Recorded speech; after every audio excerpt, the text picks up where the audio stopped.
गरीब जीतू अपने घर में चारपाई पर बैठा था और उसकी पत्नी चूल्हे पर खाना बना रही थी। सुनते हो जी, बारिश आने वाली है और छत में दरारें पड़ गई हैं। छत की मरम्मत के बारे में सोचिए ना। मेरे पास कुछ पैसे ही नहीं हैं। इनमें से घर में राशन ले आऊं या छत की मरम्मत करवाऊं? पहले आप छत की मरम्मत करवाइए, वरना ये कभी भी गिर सकती है।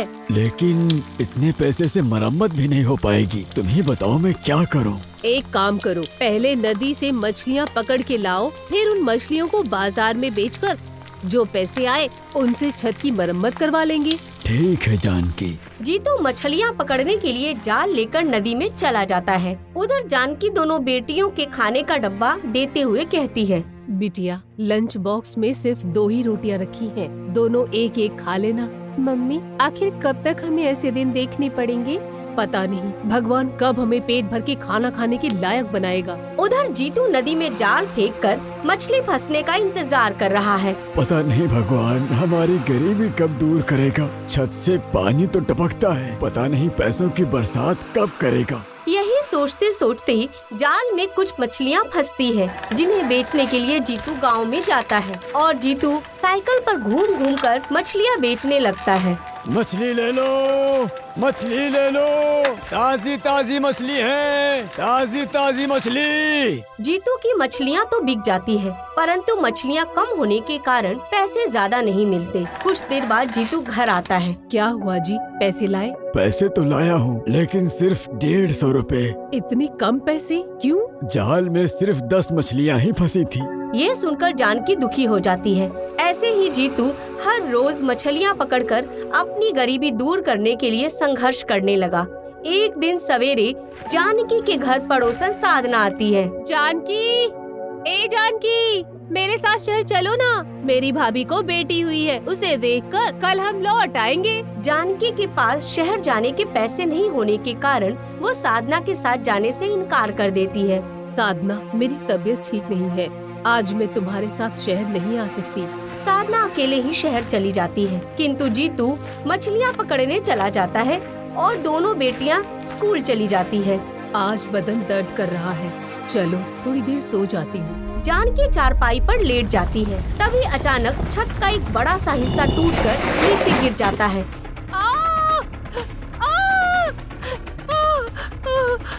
अचानक छत टूटकर जानकी के ऊपर गिर जाती है और जानकी गंभीर रूप से घायल हो जाती है। पिताजी, माँ ठीक तो हो जाएगी ना? तुम्हारी माँ को कुछ नहीं होगा बेटा, कुछ नहीं होगा। कुछ देर बाद डॉक्टर आकर कहता है, जानकी जिंदा तो है, लेकिन कोमा में है। इलाज के लिए बहुत सारे पैसों की जरूरत पड़ेगी। ये सुनकर सब रोने लगते हैं। जीतू इलाज के लिए जान पहचान वाले लोगों से कर्जा लेकर इलाज करवाता है, लेकिन कोई फर्क न पड़ने पर वो जानकी को अस्पताल से छुट्टी लेकर घर ले आता है। जानकी का पूरा शरीर बेजान हो चुका था, वो हिल भी नहीं सकती थी। जानकी घर में चारपाई पर लेटी थी। पिताजी, आज से हम स्कूल नहीं जाएंगे, अब हम घर में माँ के पास ही रहेंगे। हाँ पिताजी, आप अपने काम पर ध्यान दीजिए, माँ का ध्यान हम रखेंगे। बेटे की बात सुनकर जीतू को थोड़ी हिम्मत मिलती है। अगले दिन जीतू मछलियाँ पकड़ने नदी पर आता है, पर शाम तक उसके हाथ एक भी मछली नहीं आती। आज तो जाल में एक भी मछली नहीं फंसी। पता नहीं भगवान कब तक हमारी परीक्षा लेगा। जीतू दुखी होकर घर पर आता है। पापा, आज शाम को खाना क्या पकाऊं? बेटी, आज हमें भूखा ही सोना पड़ेगा। क्यों पिताजी? बेटी, आज एक भी मछली हाथ नहीं लगी। ये सुनकर सभी दुखी हो जाते हैं और रात में भूखे ही सो जाते हैं। अगले दिन सवेरे जीतू कहता है, कविता, मैं मछलियाँ पकड़ने जा रहा हूँ, प्रार्थना करना आज भूखा न सोना पड़े। जीतू जा ही रहा होता है, तभी वहाँ वसूली भाई आ जाता है। क्या रे, अब तक ब्याज क्यों नहीं पहुँचाया? दरअसल बात यह है वसूली भाई, जाल में मछलियाँ कुछ कम फंस रही हैं, इसीलिए मैं आपको ब्याज नहीं दे पा रहा हूँ। तेरी जाल में मछलियाँ फंसे या ना फंसे, इससे मुझे क्या लेना देना, मुझे मेरे पैसे चाहिए बस। वसूली भाई, मुझे कुछ दिनों की मोहलत और दे दीजिए। मैं तुझे 2 दिन का समय देता हूँ। अगर 2 दिन में तूने मेरे पैसे वापस नहीं किए तो मैं तेरी बेटी को बाजार में बेचकर पैसा वसूल कर लूँगा। धमकी देकर वसूली भाई वहाँ से चला जाता है और जीतू मायूस होकर नदी किनारे मछली पकड़ने आता है। भगवान, टेंशन बढ़ता ही जा रहा है। अब तो मेहरबानी कर। जीतू बार बार पानी में जाल फेंकता है मगर एक भी मछली नहीं फंसती। आज भी मछली हाथ नहीं आई। लगता है भगवान मुझसे रूठा है। जीतू आज भी निराश होकर घर आता है। जीतू को निराश देखकर कविता बोलती है, पिताजी आज भी आप खाली हाथ ही लौटे हो। कोई बात नहीं पिताजी, हम आज भी भूखे सो जाएंगे। अपनी बेटी की ये बात सुनकर जीतू फूट फूट कर रोने लगता है और अगले दिन दुर्गा माँ के मंदिर में आता है। हे माँ, मेरी पत्नी जिंदगी और मौत से लड़ रही है और मैं जिंदगी की जद्दोजहद से लड़ रहा हूँ।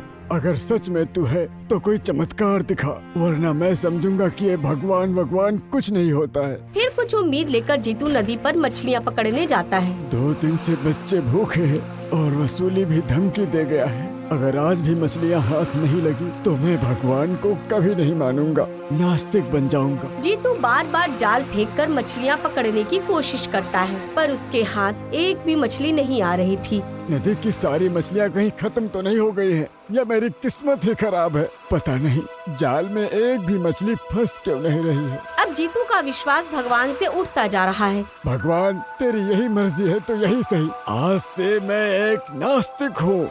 जीतू ने इतना बोला ही था कि अचानक जाल में हलचल होने लगी। जाल हिल नहीं रहा है, जरूर मछली फंसी होगी। जीतू तेजी से जाल को निकालता है तो उस जाल में एक सुंदर सी जलपरी अटकी हुई थी। अरे ये तो जलपरी है। देखो मैं एक जलपरी हूँ, मुझे छोड़ दो, मुझे मेरे परिवार के पास जाने दो। डरो मत जलपरी, मैं तुम्हें कोई हानि नहीं पहुँचाऊंगा। लेकिन तुमने ही तो मुझे जाल में फंसाया है। मैंने तो मछली पकड़ने के लिए जाल फेंका था ताकि 2 दिन से भूखे अपने परिवार के लिए खाने की व्यवस्था कर सकूं। पर लगता है आज भी हमें भूखा ही सोना पड़ेगा। ऐसा क्यों? क्योंकि आज भी मछली हाथ नहीं लगी। कोई बात नहीं, जाओ जलपरी, मैं तुम्हें आजाद करता हूँ। जीतू जलपरी को आजाद कर देता है। शुक्रिया दोस्त। जलपरी शुक्रिया कहकर पानी में चली जाती है और जीतू उसे देखता रहता है। अचानक जलपरी पानी से बाहर आ जाती है। तुम वापस क्यों आ गई जलपरी? मैंने तो तुम्हें आजाद कर दिया था।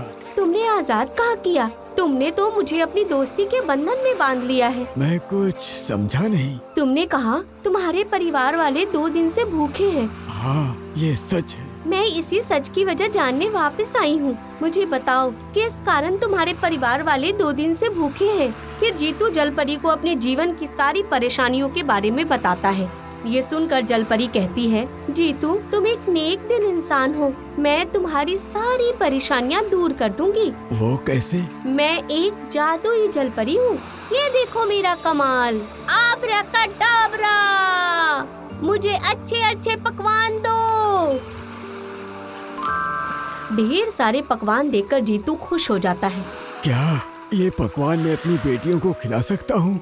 हाँ, और आज के बाद तुम कभी भूखे नहीं सोओगे, ये मेरा वचन है। क्या तुम सच कह रही हो? हाँ, तुम्हें कभी मेरी मदद की जरूरत पड़े तो यहाँ आकर मुझे आवाज लगा देना, मैं फौरन चली आऊंगी। बहुत बहुत धन्यवाद जादुई जलपरी। फिर जीतू घर आकर अपने परिवार के साथ भरपेट भोजन खाता है और अपनी बेटियों को जलपरी की सारी बात बताता है। पापा क्या वो जलपरी आगे भी हमारी सहायता करेगी? हाँ बेटी, उसने कहा तो है। पिताजी आप उस जलपरी से कहिए ना कि वो अपने जादू से माँ को ठीक कर दे। हमसे माँ की तकलीफ नहीं देखी जाती पिताजी। ठीक है बेटा, मैं कल ही जलपरी से बात करूँगा। अगले दिन जीतू नदी के पास आकर जलपरी को बुलाता है। जलपरी, जलपरी, कहाँ हो तुम? मुझे तुम्हारी सहायता चाहिए। जलपरी। तुमने मुझे याद किया दोस्त? हाँ जलपरी, मुझे तुम्हारी मदद चाहिए। कहो, मैं तुम्हारी क्या मदद कर सकती हूँ? मेरी पत्नी बहुत बीमार है, उसे ठीक कर दो और मेरे ऊपर थोड़ा कर्जा है, उसे चुकाने में मेरी सहायता करो। ठीक है, आब्राकाडाब्रा, जीतू की सारी परेशानियाँ दूर करो। ये सारा सोना अब तुम्हारा है, जाओ इससे अपने परिवार की गरीबी दूर करो। और मेरी पत्नी की तबीयत? तुम्हारी पत्नी ठीक हो चुकी है, जाओ अपने परिवार के साथ सुखी से जीवन यापन करो। तुम्हारा बहुत बहुत धन्यवाद जादुई जलपरी। मैं तुम्हारा ये एहसान जीवन भर नहीं भूलूंगा। फिर जीतू ढेर सारा सोना लेकर अपने घर आ जाता है, जहाँ अपनी पत्नी को ठीक देखकर वो खुश हो जाता है। तुम्हें ठीक देखकर मुझे बहुत खुशी हुई जानकी। अगली बार जब भी नदी के किनारे जाओ मुझे अपने साथ लेकर जाना। मैं जलपरी का आभार व्यक्त करना चाहती हूँ। जलपरी के दिए हुए धन से जीतू अपना सारा कर्जा चुका देता है और गाँव में एक बड़ा सा घर खरीद लेता है। उसके बाद एक दिन जीतू जानकी के साथ नदी किनारे आकर जलपरी को आवाज लगाता है। जलपरी, जलपरी, कहाँ हो तुम? अरे देखो तुमसे मिलने कौन आया है। अच्छा, तो इसकी मदद से जीतू ने सारा कर्जा चुकाया है। तुमने मुझे याद किया दोस्त? हाँ जलपरी, मेरी पत्नी तुम्हें शुक्रिया कहना चाहती है।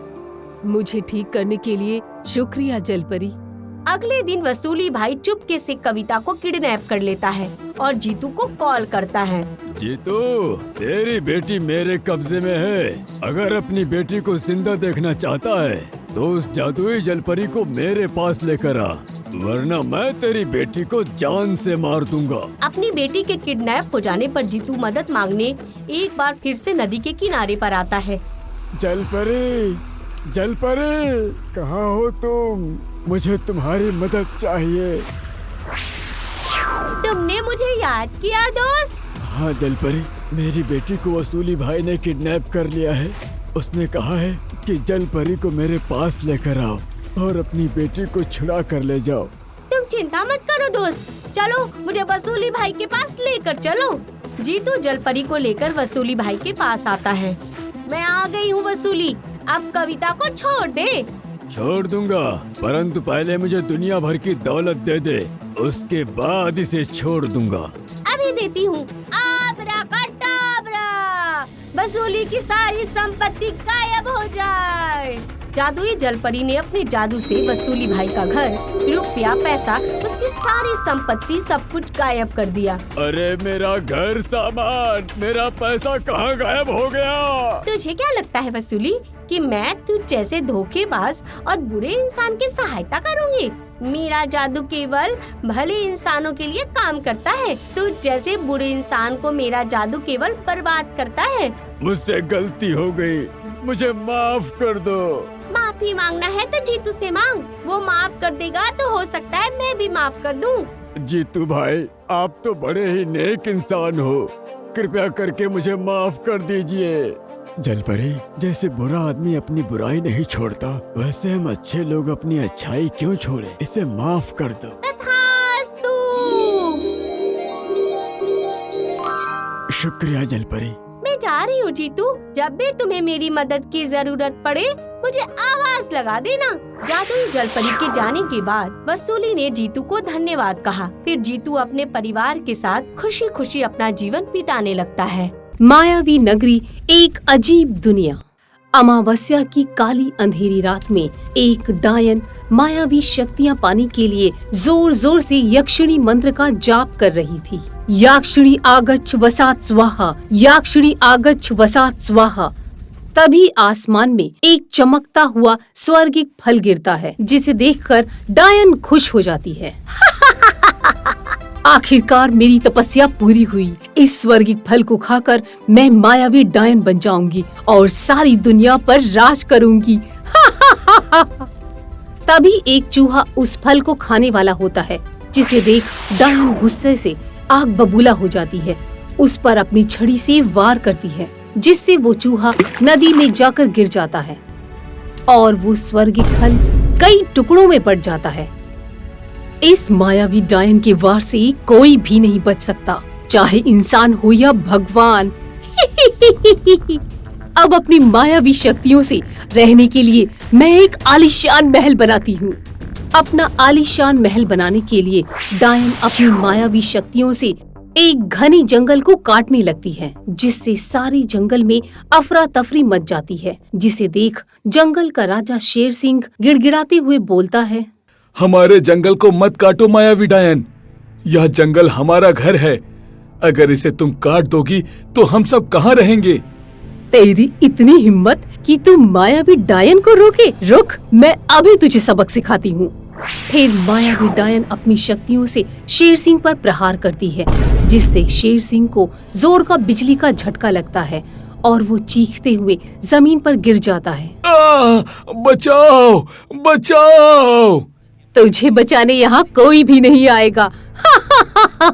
जंगल के सभी जानवरों, जल्दी से यहाँ आओ और मुझे और अपने जंगल को बचाओ। डायन एक बार और शेर सिंह पर वार करती है। तभी जंगल के सारे जानवर वहाँ आ जाते हैं। चाहे कुछ भी हो जाए, इस मायावी डायन को इस जंगल पर कब्जा मत करने देना, नहीं तो हम जानवरों का अस्तित्व इस धरती से हमेशा के लिए खत्म हो जाएगा। सारे जानवर एकजुट होकर मायावी डायन का विरोध करते हैं। तभी मायावी डायन अपनी मायावी शक्तियों से उन सभी को अपना गुलाम बना देती है। आज से तुम सब मेरे गुलाम हो। सभी जानवरों को गुलाम बनाकर डायन उनसे ही जंगल के सारे पेड़ कटवाने लगती है। मेरे गुलामों, जल्दी से जंगल को काटने लगो। डायन से हुक्म मिलते ही सारे जानवर जंगल को काटने लगते हैं। इस डायन से जो टकराएगा वो मेरा गुलाम बन जाएगा।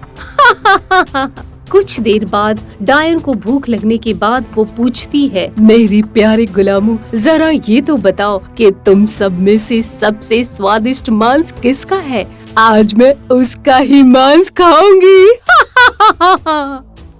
तभी उसकी नजर एक सुंदर से हिरन पर पड़ती है। हाँ, ये हिरन ठीक रहेगा। ये हिरन देखने में इतना सुंदर है तो खाने में कितना स्वादिष्ट होगा। आज मैं इसे ही खाऊंगी। डायन अपनी जादुई शक्ति से हिरन को मार देती है। ये सब उसकी बेटी गिन्नी कोने में छिपकर देख रही होती है। मेरी माँ को मारने वाली डायन, मैं तुझे जिंदा नहीं छोड़ूंगी। मायावी डायन हिरन के मांस को पकाने के लिए जब चूल्हा जलाती है, तभी अनजाने में चूल्हे में से एक चिंगारी निकलकर घास पर पड़ती है, जिस कारण सारे जंगल में आग फैल जाती है और सारा जंगल धू धू कर जलने लगता है। ये देख डायन खुश हो जाती है। अब अपने गुलाम जानवरों से और पेड़ कटवाने की कोई जरूरत नहीं। ये आग तो एक झटके में ही सारे जंगल को जलाकर राख कर देगी। तेज हवा के कारण जंगल की आग और तेजी से फैल जाती है, जिससे कई जानवर जलकर खाक हो जाते हैं। नन्हे लड़के गोपू की माँ भी उस आग में जलकर मर जाती है, जो उस समय लकड़ियाँ काट रही होती है। एक ओर आग के कारण जानवर मर रहे थे। तभी मायावी डायन अपनी मायावी शक्ति से एक बर्फ की गुफा बनाकर उसमें रहने चली जाती है। दूसरी तरफ गोपू जंगल की आग बुझाने के लिए आग में कूदने वाला होता है। तभी अचानक गिन्नी आकर उसे रोक लेती है। रुक जाओ गोपू, इस आग को अब बारिश भी नहीं रोक सकती। जंगल बचाने की जिद छोड़ो और जल्दी से भाग चलो, नहीं तो हम दोनों भी मारे जाएंगे। नहीं गिन्नी, मैं यहाँ से डायन को मारे बिना नहीं जाऊँगा। मायावी डायन को मारने के लिए हम दोनों का जिंदा रहना जरूरी है। चलो गोपू। गोपू और गिन्नी भयंकर आग से बचने के लिए जंगल के पास वाली नदी में कूद जाते हैं। दोनों पानी में गिरते ही दोनों नदी के नीचे एक मायावी नगरी में पहुंच जाते हैं, जहां सभी मछलियां सोने की थीं और उड़ती हुई अपने मुंह से आग बरसा रही थीं। गोपू, ये हम कहाँ आ गए? मुझे तो बहुत अजीब लग रहा है। मुझे तो ये कोई मायावी नगरी लगती है गिन्नी। देखो, यहाँ का पानी भी नीला की जगह रंग बिरंगा है और मछलियाँ पंछियों की तरह उड़ रही हैं। तभी उनकी नजर उस मायावी नगरी के राजा गोल्डन फिश पर पड़ती है। गिन्नी, उसे देखो, लगता है ये मछला यहाँ का राजा है। चलो छुपकर उसकी बातें सुनते हैं। वो दोनों छिपकर उनकी बातें सुनने लगते हैं। मेरी प्यारी मछलियों, तुम सब तैयार हो जाओ। बहुत जल्द ही हम इस धरती पर हमला करके सारी धरती पर अपना राज कायम करेंगे। महाराज, इतनी बड़ी धरती पर हमला करने के लिए हमें वहाँ के किसी इंसान की मदद भी तो लेनी पड़ेगी ना? हाँ, इस कार्य में हमारी सहायता के लिए तुम्हें धरती पर जाकर किसी इंसान को पकड़कर मेरे पास लाना होगा और मैं अपनी मायावी शक्ति से उसे अपना गुलाम बनाकर धरती पर उससे अपना काम करवाऊंगा। गिन्नी और गोपू उस गोल्डन फिश के खतरनाक इरादे जान जाते हैं और वहाँ से भागने वाले होते हैं कि तभी उस गोल्डन फिश की नजर उन दोनों पर पड़ जाती है और वो उन्हें एक जाल में कैद कर लेता है। देखा रूपा, हम इंसान को ढूंढ रहे थे और इंसान हमें ढूंढता हुआ खुद यहाँ आ गया। अच्छा हुआ कि कोई इंसान मेरी मायावी नगरी में आ गया, वरना मेरे सैनिकों को फालतू में किसी इंसान को खोजने के लिए मेहनत करनी पड़ती। आखिर तुम हमसे क्या चाहते हो? मैं तुम्हें अपना गुलाम बनाकर तुम्हारी मदद से इस नदी की तरह धरती पर भी राज करूंगा। जब तक मैं जिंदा हूँ तुम्हारी ये मंशा कभी पूरी नहीं होने दूंगा। तो फिर तुम्हें मरना पड़ेगा। मैं मरकर दोबारा जन्म लूंगा और तुम्हें मारूंगा। मुझसे लड़ने के लिए तुम्हें बार बार मरकर जन्म लेने की जरूरत नहीं है। वहाँ देखो, वो पेड़ देख रहे हो? वो एक टाइम ट्रेवल पेड़ है जिसकी मदद से तुम कभी भी समय में आगे पीछे जा सकते हो। तो तुम मुझे मारने के लिए किसी भी जन्म में ट्राई कर लो, लेकिन किसी भी जन्म में तुम मुझे मार नहीं पाओगे। गोल्डन फिश ये बोलकर वहाँ से चला जाता है। तभी एक चूहा आकर उस जाल को कुतर देता है, जिससे गिन्नी और गोपू आजाद होकर नदी से बाहर आ जाते हैं। गिन्नी, क्या तुमने गोल्डन फिश की टाइम ट्रेवल पेड़ की बात को ध्यान से सुना था? उसने कहा था हम उस पेड़ की मदद से समय में पीछे जा सकते हैं। हम दोनों समय में पीछे जाकर मायावी डायन और गोल्डन फिश दोनों को खत्म करके दुनिया को इनके चंगुल से आजाद करवाएं। हाँ, और हम अपनी माताओं को भी जीवित कर लेंगे, है ना? हाँ। गिन्नी और गोपू मायावी नगरी में कूद जाते हैं, मगर दोनों के पानी में आते ही मायावी नगरी पूरी बदल जाती है। गिन्नी, यहाँ तो सब कुछ बदल चुका है। अब हम उस टाइम ट्रेवल पेड़ को कैसे ढूंढेंगे? ठीक उसी वक्त चमन चूहा वहाँ आ जाता है। हे दोस्तों, तुम फिर से यहाँ आ गए। हम दोनों को बचाने के लिए तुम्हारा बहुत बहुत धन्यवाद चूहा भाई। वो तो ठीक है, मगर तुम दोनों वापस क्यों आए? यहाँ आना खतरे से खाली नहीं है। फिर चूहा अपनी कहानी सुनाता है। मैं तुम लोगों की तरह धरती पर ही रहता था। एक दिन आसमान से एक चमकता हुआ फल आकर मेरे सामने गिरा। जैसे ही मैं उस फल को खाने लगा, तब एक मायावी डायन ने मुझे इस नदी में धक्का देकर फेंक दिया। फिर डायन ने उस फल के 3 टुकड़े कर दिए। वो फल एक चमत्कारी फल था, जिसे खाकर मायावी शक्तियाँ प्राप्त होती थीं। उस फल का एक टुकड़ा इस नदी में गिरा था, जिसे गोल्डन फिश ने खाकर मायावी शक्तियाँ प्राप्त की और हम सभी को अपना गुलाम बना लिया था। बस तब से गुलाम बनकर यहाँ रह रहा हूँ। पर अब मुझे अपने बच्चों की याद आती है और मैं अपने बच्चों के पास वापस धरती पे जाना चाहता हूँ। तुम चिंता मत करो चूहा भाई, हम तुम्हें तुम्हारे बच्चों के पास लेकर जाएंगे। पर तुम्हें एक काम करना पड़ेगा। काम? कैसा काम? यहाँ पर टाइम ट्रेवल का पेड़ है, उसे ढूंढने में तुम हमारी मदद करो। उस पेड़ की मदद से हम सभी आजाद हो सकते हैं। वो पेड़ कहाँ है? मुझे पता है, चलो मेरे साथ। चूहा गिन्नी और गोपू को उस टाइम ट्रेवल पेड़ के पास ले जाता है। मत्स्य राजा ने कहा था इस पेड़ के जरिए हम भूत और भविष्य में जा सकते हैं।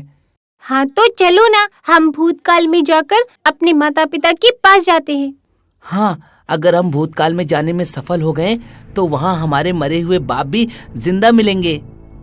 फिर तीनों टाइम ट्रेवल करते हुए समय में पीछे आ जाते हैं, जहाँ वो दोनों देखते हैं कि जंगल पहले की तरह हरा भरा है और उन दोनों की माएँ भी जीवित हैं, जिन्हें देखकर दोनों खुश हो जाते हैं। फिर कुछ सोचकर गोपू बोला, आज अमावस्या की रात है गिन्नी। आज ही के दिन डायन और गोल्डन फिश को मायावी शक्तियाँ मिली थीं। हमें किसी भी हाल में मायावी डायन की उस मायावी शक्ति को चुराना होगा, जिससे वो लोगों को अपना गुलाम न बना पाए। फिर रात के वक्त गिन्नी और गोपू उस मायावी छड़ी को चुराने के लिए जाते हैं। तभी मायावी डायन की नजर गिन्नी और गोपू पर पड़ जाती है और वो दोनों को जलाकर राख कर देती है। बड़े आए मेरी छड़ी चुराने, मेरी सालों की तपस्या को कोई नहीं भंग कर सकता। अब मैं अपनी मायावी शक्तियों से सारी दुनिया पर राज करूंगी। तभी डायन देखती है कि गिन्नी जलकर राख नहीं हुई बल्कि अभी भी जीवित है। ये देखकर वो आश्चर्य में पड़ जाती है। ऐसा कैसे हो सकता है? ये जिंदा कैसे है? डायन एक बार और अपनी जादुई छड़ी से गिन्नी पर वार करती है, मगर गिन्नी पर उसका कोई भी असर नहीं होता। इस मामूली सी लड़की पर मेरी मायावी शक्तियों का असर क्यों नहीं होता? तभी गिन्नी की नजर उस मायावी डायन की छड़ी पर पड़ती है। उस पर वही स्वर्गिक फल का चित्र बना हुआ था जिसे एक बार गिन्नी ने खाया था। अरे ये तो वही फल है जो एक बार माँ ने मुझे भूख लगने पर दिया था। इसका मतलब ये कोई साधारण फल नहीं है बल्कि मायावी फल था, अर्थात मुझ में भी मायावी शक्तियाँ हैं। गिन्नी उसी वक्त अपने जादू से गोपू को जिंदा कर देती है और उसे लेकर वहाँ से भाग जाती है। तभी मायावी डायन सारे जंगल में आग लगा देती है, मगर गिन्नी अपनी जादुई शक्तियों से सारी आग को नदी में फेंक देती है, जिससे नदी का पानी सूख जाता है और गोल्डन फिश भी जमीन पर आ जाता है। आखिरकार मैंने तुम दोनों को ढूंढ ही लिया। तुमने मेरी कैद से भागकर बहुत बड़ी गलती कर दी। अब तुम मेरे वार से नहीं बच सकते। आज मैं तुम दोनों को मारूंगा, मगर उससे पहले मैं इस डायन से निपट लूं जो मेरे विश्व विजेता बनने में रोड़ा अटका रही है। मायावी डायन और गोल्डन फिश अपनी अपनी मायावी शक्तियों से जमीन पर एक महायुद्ध करते हैं और एक दूसरे को खत्म कर देते हैं। इस तरह दूसरों पर राज करने के लिए अत्यधिक महत्वाकांक्षा से मायावी डायन और गोल्डन फिश हमेशा हमेशा के लिए खत्म हो जाते हैं। गिन्नी, हमने मायावी शक्तियों को तो खत्म कर दिया, मगर अपने माता पिता को जिंदा करना अभी भी बाकी है। हाँ, चलो हम उस टाइम ट्रेवल पेड़ के जरिए भूतकाल में जाकर उन्हें जीवित करते हैं। फिर गोपू और गिन्नी टाइम ट्रेवल पेड़ के जरिए समय में पीछे जाकर अपने परिवार वालों को जिंदा करते हैं। उसके बाद गिन्नी अपनी सारी मायावी शक्तियाँ गोपू को दे देती है। गोपू उन शक्तियों का समाज की भलाई के लिए प्रयोग करते हुए जंगल को फिर से हरा भरा कर देता है और अच्छा राजा बनकर जंगल पर राज करता है। आपको हमारा ये वीडियो पसंद आया हो तो प्लीज हमारे चैनल को सब्सक्राइब कीजिए और हाँ, वीडियो को लाइक और शेयर करना मत भूलना। धन्यवाद।